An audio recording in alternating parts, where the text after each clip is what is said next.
Pada kesempatan kali ini, kelompok 9 akan membahas mengenai Perjanjian Amsterdam.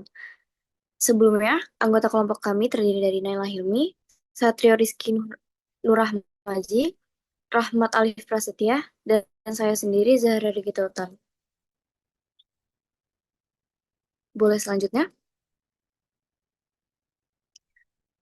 Perjanjian Amsterdam ini sendiri merupakan salah satu perjanjian penting dalam sejarah Uni Eropa yang ditandatangani pada 2 Oktober 1997 di Amsterdam, Belanda, dan mulai berlaku pada tanggal 1 Mei 1999. Perjanjian ini merupakan amandemen terhadap Perjanjian Maastricht dengan tujuan utama memperkuat dan menyempurnakan struktur serta sistem kerja Uni Eropa agar lebih efisien, demokratis, dan siap menghadapi tantangan baru, terutama rencana perluasan keanggotaan ke Eropa Tengah dan Timur. Secara umum, Perjanjian Amsterdam berupaya membawa Uni Eropa lebih dekat kepada warganya dengan memperluas bidang kerjasama antar negara anggota di berbagai sektor. Perjanjian ini membawa Uni Eropa lebih terbuka terhadap isu-isu kemanusiaan, lebih demokratis dalam pengambilan keputusan, serta lebih siap menghadapi perluasan wilayah serta peran globalnya.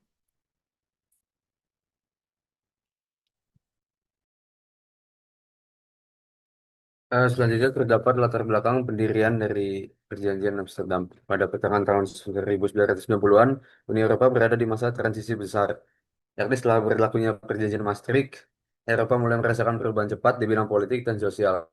Runtuhnya Uni Soviet membuat banyak negara baru di Eropa Timur berusaha membuka diri ke Barat, sementara di dalam Uni Eropa sendiri muncul tuntutan agar kebijakan bersama seperti perbatasan, keadilan, dan imigrasi bisa diatur lebih jelas. Selain itu, proses pengambilan keputusan di lembaga-lembaga Eropa dianggap terlalu rumit dan lambat. Karena itu, para pemimpin negara anggota merasa perlu meninjau ulang dasar hukum Uni Eropa, bukan untuk membentuk sesuatu yang baru, akan tetapi untuk memperbaiki mekanisme yang sudah ada agar mampu mengikuti perubahan zaman, agar mampu mengikuti perubahan zaman. Dari sinilah muncul gagasan untuk menyusun Perjanjian Amsterdam pada tahun 1997.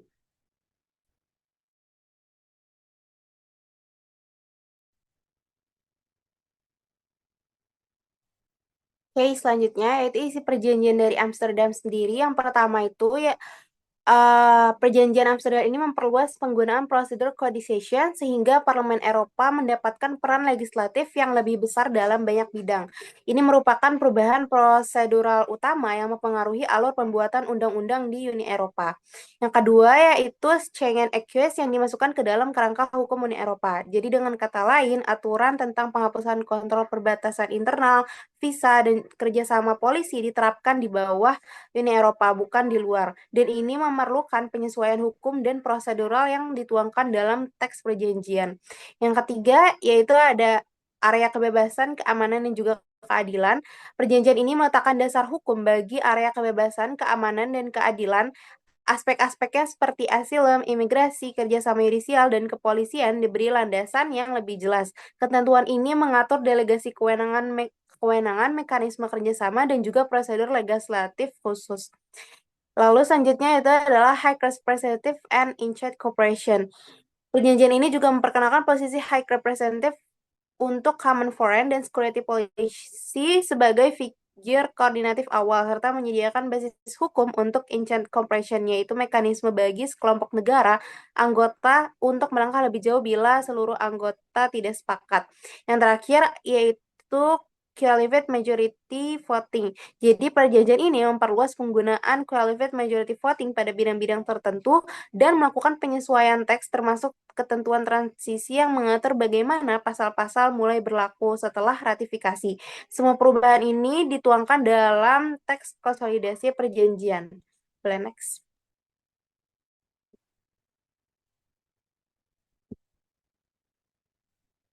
Baik, sebagaimana yang telah ditulis pada isi perjanjian, dari isi tersebut menghasilkan beberapa dampak. Yang pertama terkait dengan integrasi Schengen Acquis, menghapus hambatan terakhir menuju kebebasan bergerak atau freedom of movement dengan mengintegrasikan persetujuan Schengen yang menghapus kontrol perbatasan internal ke dalam kerangka Uni Eropa.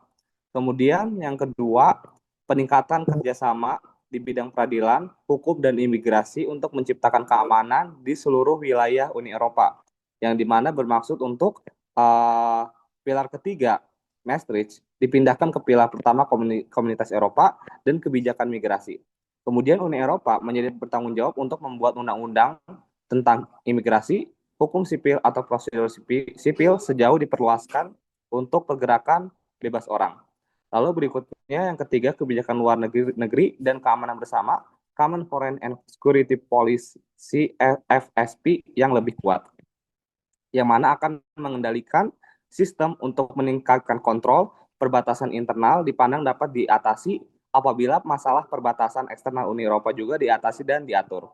Kemudian yang keempat, memberi penekanan lebih besar pada kebijakan lapangan kerja atau employment chapter dan menambahkan ketentuan untuk memerangi diskriminasi.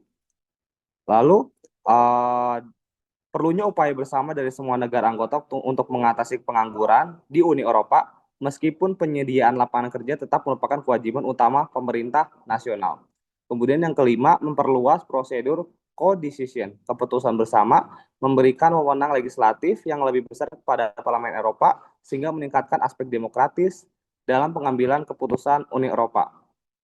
Lalu berikutnya memberi wewenang kepada Dewan Menteri untuk menjatuhkan sanksi seperti mencabut hak voting terhadap negara anggota yang melanggar hak asasi manusia.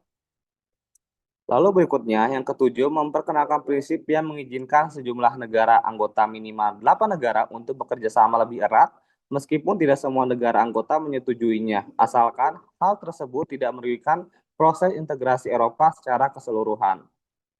Baik, sekian terkait dengan presentasi dari kelompok 9. Berikut adalah daftar pustaka yang kami kutip. Terima kasih. Selamat malam.